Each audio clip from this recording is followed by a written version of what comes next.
Estaba en la oficina del director Anderson un martes por la tarde cuando vi a mi nieto Miguel, de 12 años, a través de la ventana de cristal, sentado solo en un banco afuera, cabizbajo y con los hombros temblorosos. Dentro de la oficina, Jennifer y Robert Caldwell se reían. De verdad. Su hijo Brandon se interponía entre ellos con una sonrisa burlona y sin un solo rasguño, mientras que mi Miguel tenía el labio partido y un moretón formándose bajo el ojo. Fue entonces cuando la señora Anderson se giró hacia mí y dijo las palabras que lo cambiaron todo. «Señor Vázquez, hemos decidido expulsar a Miguel. Los Caldwell están dispuestos a presentar cargos a menos que acepte pagar por la angustia emocional de Brandon y firme una declaración declarando que su nieto es violento e inestable». Miré a esas personas con sus ropas caras, a ese director en quien había confiado, a mi nieto a través de esa ventana, y algo dentro de mí se quedó en silencio y frío. No tenían ni idea de lo que acababan de hacer. No tenían ni idea de con quién estaban tratando. Antes de contarles cómo terminó esto, si quieren escuchar más historias de hombres que defienden a sus familias cuando los poderosos creen que pueden aplastar al más vulnerable, suscríbanse a este canal y activen la campana de notificaciones. Lo que voy a compartir podría ayudarles si alguna vez enfrentan algo similar con su propia familia. Y escriban en los comentarios, ¿alguna vez han tenido que proteger a su familia de personas que creían que su dinero los hacía mejores que ustedes? ¿Qué hicieron? Leeré todos los comentarios después de que sepan lo que hice. Además, díganme qué hora es donde están ahora mismo. Tengo curiosidad por saber de dónde son todos los que están viendo esto. Ahora, déjenme contarles cómo empezó todo este lío. Me llamo Carlos Vázquez y tengo 62 años. Durante 38 años trabajé como electricista sindicalizado en Riverside, California. Un trabajo bueno y honesto, de esos en los que te despiertas a las 5 de la mañana, preparas tu almuerzo y vuelves a casa con tierra bajo las uñas y la satisfacción de saber que ese día construiste algo real. Mi esposa Elena y yo criamos a 3 hijos en una pequeña casa en la calle Magnolia. No éramos ricos, pero nunca pasamos hambre y siempre nos tuvimos el uno al otro. Elena falleció hace 4 años de cáncer de mama. Perderla casi me destroza, pero tuve a mis hijos y a mi nieto Miguel. Miguel es el hijo de mi hijo mayor, David. David murió en un accidente de moto cuando Miguel tenía solo 3 años. Un conductor ebrio se saltó un semáforo en rojo. Así, sin más, mi hijo se fue. La madre de Miguel, Sara, hizo todo lo posible, pero el dolor fue demasiado para ella. Empezó a beber. No pudo conservar un trabajo. No pudo estar con Miguel como él necesitaba. Así que, cuando tenía 5 años, Miguel vino a vivir conmigo. Fue la mejor decisión que tomé, aunque eso significara salir de mi jubilación para trabajar a tiempo parcial y poder criar a un hijo de nuevo a los 55. Miguel y yo nos convertimos en un equipo. Todas las mañanas le preparaba el desayuno. Huevos revueltos con queso, justo como a él le gustaban, y tostadas con demasiada mantequilla. Nos sentábamos en esa vieja mesa de cocina, la que Elena y yo compramos en una venta de garaje hace 30 años, y hablábamos de todo. La escuela, sus amigos, los trucos de patineta que estaba aprendiendo, los videojuegos que no entendía pero que igual escuchaba. Los fines de semana lo llevaba a la ferretería y le enseñaba a arreglar cosas de la casa. Él me pasaba las herramientas mientras trabajaba y yo le explicaba para qué servía cada una, igual que mi padre me enseñó a su edad. El niño había tenido un comienzo difícil en la vida. tras perder a su padre tan joven, pero era bueno, realmente bueno, respetuoso, trabajador, amable con los demás. Ayudaba a la señora Chen, vecina, a llevarle la compra todos los martes sin que se lo pidiera. Los sábados por la mañana era voluntario en la biblioteca, leyéndoles a los niños pequeños. Sus maestros siempre decían que era considerado y que siempre ayudaba a otros estudiantes con dificultades. Así era Miguel.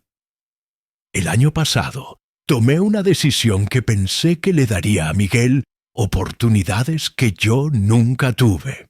Junté hasta el último centavo que había ahorrado. Acepté trabajos de electricidad extra los fines de semana y lo matriculé en la Academia Preparatoria Riverside. Es una de esas escuelas privadas donde la matrícula anual cuesta más de lo que antes ganaba en 6 meses. El folleto prometía clases con pocos alumnos, excelentes profesores y preparación para las mejores universidades. Quería que Miguel tuviera todas las ventajas. Quería que fuera a la universidad, que tuviera opciones que yo nunca tuve, que nunca tuviera que preocuparme por pagar la renta ni por estirar el sueldo hasta el viernes. Los primeros meses parecían ir bien. Miguel llegaba a casa y me contaba de sus clases, del increíble laboratorio de ciencias, de la biblioteca con miles de libros. Pero empecé a notar pequeños detalles. Se quedaba más callado cuando le preguntaba por sus amigos. Tardaba más en responder cuando le preguntaba si había tenido un buen día. A veces lo pillaba con la mirada perdida, esa mirada que ponen los niños cuando llevan algo pesado y no saben cómo hablar de ello. Debería haber insistido más. Debería haber hecho mejores preguntas. Pero pensé que simplemente se estaba adaptando. Un colegio nuevo, un tipo de niños diferente al que estaba acostumbrado. Me dije que le diera tiempo, que encontraría su lugar. No supe qué estaba pasando realmente hasta que fue casi demasiado tarde. No sabía nada de Brandon Caldwell y sus amigos. No sabía nada de los comentarios que habían estado haciendo desde septiembre. No sabía que a mi nieto lo llamaban basura, caso de caridad, y ese pobre niño que no pertenece aquí todos los días. No lo sabía porque Miguel, intentando ser fuerte, intentando no decepcionarme, no me lo dijo. La mañana del incidente, Miguel salió para la escuela como cualquier otro día. Le preparé el desayuno, le preparé el almuerzo y le recordé su examen de matemáticas. Parecía estar bien, quizás un poco distraído, pero bien. Fui a trabajar en la instalación eléctrica de un pequeño edificio de oficinas en el centro. Alrededor de la 1 de la tarde sonó mi teléfono. Era la escuela. Había habido un altercado, dijeron. Necesitaban que fuera inmediatamente. Se me encogió el corazón. Salí de la obra enseguida. Conduje hasta la escuela a 100 kilómetros de Edge, en una zona de 80 kilómetros, pensando en todas las terribles posibilidades. Fue entonces cuando entré en la oficina del director Anderson y vi lo que describí al principio. Mi nieto estaba herido y solo, mientras quienes lo habían provocado se reían como si todo fuera una broma. Cuando el director Anderson dijo esas palabras sobre expulsar a Miguel y que los Caldwell presentaran cargos, sentí como si me hubieran dado un puñetazo en el pecho. Pero mantuve la calma. 38 años como electricista sindicalizado te enseñan a no mostrar tus cartas demasiado pronto. Miré a Jennifer Caldwell con su traje de diseñador, a Robert con su Rolex reflejando la luz, a su hijo Brandon con esa sonrisa burlona, y dije en voz baja: me gustaría saber qué pasó desde el principio. La directora Anderson se removió en su silla. Era una mujer delgada de unos 50 años, alguien a quien había considerado justa cuando la conocí durante la matrícula de Miguel. Ahora no me miraba a los ojos. Señor Vázquez, los hechos son claros. Su nieto atacó a Brandon sin provocación durante el almuerzo. 3 estudiantes lo presenciaron. Brandon sufrió un trauma emocional significativo. Los Caldwell han sido muy generosos con la escuela y, francamente, no podemos permitirnos la responsabilidad de mantener a un estudiante violento matriculado. Atacado sin provocación. Repetí, mi nieto Miguel, que nunca se ha metido en una pelea en su vida y que trabaja como voluntario en la biblioteca los fines de semana, simplemente decidió atacar a alguien sin motivo alguno. Correcto, dijo Jennifer Caldwell. Su voz tenía ese tono cortante de alguien acostumbrado a salirse con la suya. Brandon simplemente estaba almorzando con sus amigos cuando su nieto lo agredió. Es inaceptable. Brandon ha quedado traumatizado por este incidente. Miré a Brandon por la ventana. Estaba hablando por teléfono, con la misma sonrisa burlona. Traumatizado. Claro. Luego miré a Miguel, que seguía sentado solo en ese banco, con el cuerpo encogido como si quisiera desaparecer. Así se veía realmente un traumatizado. ¿Puedo hablar con mi nieto?, pregunté. Preferiríamos resolver este asunto primero, dijo Robert Caldwell. Tenía una voz que probablemente intimidaba a las salas de juntas. Estamos dispuestos a no presentar cargos si firma una declaración en la que acepta la responsabilidad por el comportamiento violento de su nieto y acepta cubrir los gastos de la terapia de Brandon. Creemos que $10,000 deberían cubrirlo. $10,000. Eso era casi todo lo que me quedaba ahorrado después de pagar la matrícula de Miguel. Pero no lo dije. Solo dije, necesito escuchar la versión de Miguel antes de firmar nada. No hay una postura, dijo Jennifer. Hay hechos. Su nieto es violento y no debería estar en esta escuela. De hecho, estamos siendo muy generosos al ofrecerle esta opción, en lugar de emprender acciones legales. El director Anderson asintió. Señor Vázquez, creo que sería mejor para todos que aceptara sus condiciones. Miguel puede matricularse en la escuela pública de su zona. Esto no tiene por qué convertirse en un gran problema. Los miré a los 3, a esas personas que ya lo habían decidido todo, que veían a mi nieto como un problema que había que eliminar. Y pensé en Elena, en lo que diría si estuviera aquí. Me diría que luchara. Me diría que nadie puede desechar a nuestro nieto como si no importara. No voy a firmar nada, dije. No, hasta que Estoy seguro, si llegamos a un acuerdo, los Caldwell podrán salvar las apariencias. Firman un cheque y siguen adelante, y nada cambia realmente. Pero si vamos a juicio, si ganamos, entonces habrá constancia pública de su culpabilidad. Eso significa algo. Eso significa que la próxima vez que una familia adinerada intente proteger a su hijo abusador, habrá un precedente. Habrá rendición de cuentas. ¿Y qué pasa con Miguel? Esto significa otro año de estrés, de procesos judiciales, de que su nombre aparezca en las noticias. Hablaré con él, pero creo que lo entenderá. Cuando le comuniqué a Miguel mi decisión, se quedó callado un buen rato. Luego dijo, «Abuelo, confío en ti. Si crees que debemos ir a juicio, hagámoslo. Tendrás que testificar en un tribunal frente a desconocidos. Los abogados de Caldwell intentarán hacerte quedar mal. Déjalos intentarlo. Ya no les tengo miedo. Tú me enseñaste eso. El juicio estaba programado para septiembre. Los meses previos fueron agotadores. Los abogados de los Caldwell hicieron exactamente lo que Tom predijo. Investigaron a fondo cada aspecto de nuestras vidas. Intentaron pintarme como una tutora negligente. Intentaron alegar que Miguel tenía problemas de conducta. Intentaron argumentar que el acoso escolar era un conflicto adolescente normal, que se había exagerado. Pero Tom y su equipo estaban preparados. Tenían el documento de Google. Tenían las declaraciones de 12 familias. Tenían las grabaciones de las cámaras de seguridad. Tenían las publicaciones de Brandon en redes sociales. Tenían el informe del Departamento de Educación del Estado. Tenían peritos en psicología infantil y acoso escolar. Lo tenían todo. El juicio duró 3 semanas. Me tomé tiempo libre del trabajo, lo que me costó dinero que realmente no tenía.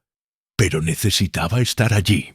Necesitaba mirar a los Caldwell a los ojos todos los días y recordarles que no podían intimidarme para que me fuera. Miguel tuvo que testificar al 4.º día. Estaba tan orgulloso de él que apenas podía respirar. Caminó hacia el estrado con una chaqueta prestada, con la cabeza bien alta, y contó su historia con claridad y honestidad. Cuando el abogado de Caldwell intentó acosarlo con preguntas agresivas, Miguel mantuvo la calma.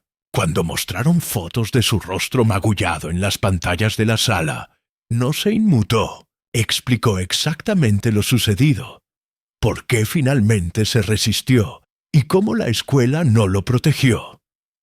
El jurado lo observó con compasión. Varios jurados eran mayores, de la edad de sus abuelos. Podía verlos mirando a Miguel y viendo a sus propios nietos. James testificó. Derek testificó. Linda Morrison testificó. Una a una, las familias se pusieron de pie y contaron sus historias de cómo fueron despedidos, intimidados e ignorados por una escuela que se preocupaba más por las donaciones que por los estudiantes. Los Caldwell lo presenciaron todo, con el rostro inexpresivo, mientras sus costosos abogados susurraban estrategias. Brandon no testificó. Sus abogados lo desaconsejaron, probablemente porque su historial en redes sociales destruiría cualquier simpatía que el jurado pudiera haber sentido por él. Robert Caldwell sí testificó, intentando defender a su hijo, pero Tom destrozó su credibilidad al mostrar pruebas de los sobornos y las tácticas de presión que la familia había empleado. La directora Anderson testificó y afirmó que nunca supo la magnitud del acoso. Tom mostró correos electrónicos que demostraban que había recibido múltiples quejas y no había hecho nada. Su credibilidad se desvaneció. Los alegatos finales duraron un día entero. El abogado de Caldwell nos tachó de oportunistas que buscaban lucrarse con un malentendido entre adolescentes. Afirmó que estábamos vilipendiando a un joven que había cometido errores, pero que no merecía que le destrozaran la vida. Argumentó que la escuela había actuado razonablemente dada la información que tenía. El alegato final de Tom fue devastador. Examinó al jurado cada prueba, cada queja ignorada, cada vez que la escuela priorizó el dinero sobre la moral. Les mostró las caras de niños que habían sufrido acoso. Les mostró el Google Doc, página tras página de crueldad documentada. Y les recordó que no se trataba de dinero, sino de responsabilizar a las personas poderosas cuando abusaban de sus privilegios. «Damas y caballeros», dijo Tom, «este caso trata sobre si vivimos en una sociedad donde la riqueza puede comprar inmunidad ante las consecuencias. La familia Caldwell cree que por ser ricos, por donar dinero, por pertenecer a los clubes adecuados y conocer a la gente adecuada, las reglas no se les aplican. Su hijo puede lastimar a otros sin castigo. Su escuela puede ignorar el sufrimiento sin rendir cuentas. Creen que están por encima de la ley y de la decencia humana más básica. Su veredicto de hoy les dirá si tienen razón. El jurado deliberó durante 2 días. Fueron los 2 días más largos de mi vida. Miguel y yo nos alojamos en un hotel barato cerca del juzgado, esperando. No podía comer, no podía dormir. Simplemente caminaba de un lado a otro por la sala, pensando en qué pasaría si perdíamos. Si todo esto hubiera sido en vano. En la tarde del 2.º día, recibimos la llamada. El jurado había emitido un veredicto. Regresamos corriendo al juzgado. La sala estaba abarrotada de periodistas, familias y estudiantes. Los Caldwell estaban sentados en primera fila con sus abogados, inexpresivos. El presidente del jurado se puso de pie. Era un hombre negro de unos 60 años, maestro jubilado según la información de selección del jurado. Miró al juez y dijo: «Fallo a favor de los demandantes». La sala del tribunal estalló. La gente lloraba, se abrazaba y vitoreaba. El juez tuvo que golpear con el mazo para restablecer el orden. Miguel me agarró la mano y me la apretó tan fuerte que me dolió. Miré a los Caldwell y vi a Jennifer con la cara entre las manos. Y a Robert con la mirada perdida, como si no pudiera creer lo que oía. El jurado otorgó una indemnización por daños y perjuicios superior a la solicitada. $5 millones a repartir entre las familias demandantes. Otros 3 millones en daños punitivos contra los Caldwell, específicamente por sus intentos de intimidar y sobornar a los testigos. Se ordenó a la escuela implementar medidas integrales contra el acoso escolar y someterse a auditorías periódicas por parte del Departamento de Educación del Estado. Más importante aún, el veredicto sentó un precedente legal. Las escuelas privadas podrían ser consideradas responsables de la falta sistemática de atención al acoso escolar, independientemente de si las familias involucradas eran donantes. Fue un momento decisivo. Tras la lectura del veredicto, Tom me abrazó. «Lo lograste, Carlos. De verdad que lo lograste». «Lo logramos», corregí. «Todos». Esa noche hubo una reunión improvisada en un parque cerca del juzgado. Familias que habían participado en la demanda, periodistas, simpatizantes. La gente acudió a celebrar. Miguel jugaba con otros niños que habían testificado, todos riendo y corriendo como niños normales en lugar de víctimas. Fue hermoso verlo. Linda Morrison se me acercó con lágrimas en los ojos. «Gracias. Gracias por no rendirte. James ha sido mucho más feliz desde que supo que Brandon enfrentaría las consecuencias. Les hiciste justicia a nuestros hijos». Simplemente hice lo que cualquier abuelo haría. «No», dijo con firmeza. La mayoría habría aceptado el acuerdo. Habría preferido la seguridad a la justicia. Tú elegiste el camino más difícil porque era el correcto. Eso es valentía. No me sentía especialmente valiente. Me sentía exhausto, aliviado y agradecido de que por fin hubiera terminado. Pero también sentía algo más, orgullo. No orgullo por mí mismo, sino orgullo por Miguel. Orgullo por todos los chicos que habían encontrado la fuerza para decir su verdad. Orgullo por demostrar que la gente común, cuando se une, puede exigir responsabilidades a las personas poderosas. Una reportera del Canal 7 vino a entrevistarme. Era Rebecca Williams, quien había hecho el primer reportaje meses atrás. «Señor Vázquez, ¿qué se siente al haber ganado?» Pensé en cómo responder a eso. Parece justicia. No venganza ni victoria. Justicia. Mi nieto está a salvo. Otros niños están más seguros, porque las escuelas saben que enfrentarán consecuencias si ignoran el acoso. Eso es lo que importa. ¿Qué sigue para ti y Miguel? Luego nos vamos a casa. Miguel tiene tarea que terminar y yo tengo trabajo de electricidad programado para la próxima semana. Volvemos a ser una familia normal. Te has convertido en un símbolo para mucha gente que lucha contra la injusticia institucional. ¿Qué les dices? Miré a la cámara y pensé en todas las personas que nos observaban y que podrían estar en situaciones como la nuestra, que podrían estar enfrentándose a personas poderosas que parecían intocables, que podrían preguntarse si valía la pena contraatacar. Yo diría esto: no dejen que nadie les diga que no importan porque no son ricos, poderosos ni tienen contactos. No dejen que nadie los intimide para que acepten la injusticia. Defiendan lo correcto, incluso cuando sea difícil, incluso cuando tengan miedo. y encuentren a su comunidad, encuentren a las personas que los apoyarán. Nada de esto habría sucedido si las familias no se hubieran unido. Ahí es donde reside el verdadero poder, no en el dinero, sino en las personas que se niegan a ser silenciadas. Después de la entrevista, Miguel y yo caminamos de regreso a nuestra camioneta. El sol se ponía, tiñendo el cielo de naranja y rosa. Miguel estaba en silencio, asimilando todo. «Abuelo», dijo cuando llegamos al estacionamiento. «Sí, mijo». «¿Crees que la abuela estaría orgullosa de nosotros?»